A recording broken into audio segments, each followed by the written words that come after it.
وإذ أخذنا ميثاق بني إسرائيل لا تعبدون إلا الله وبالوالدين إحسانا وذي القربى واليتامى والمساكين وقولوا للناس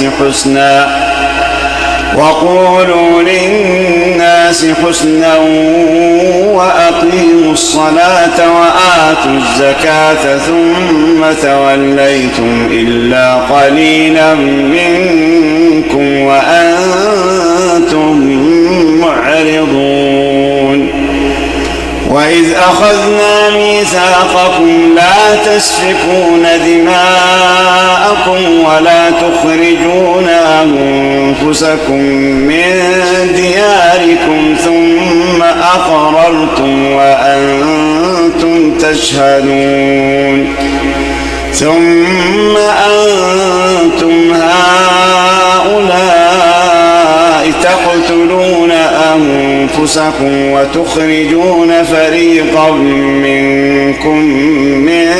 ديارهم تظاهرون عليهم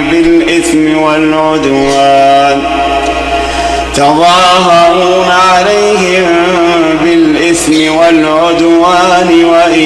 يأتوكم أسارى تفادوهم وهو محرم عليكم إخراجهم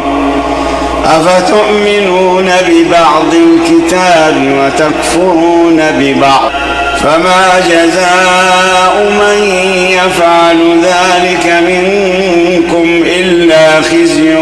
في الحياة الدنيا ويوم القيامة يردون إلى أشد العذاب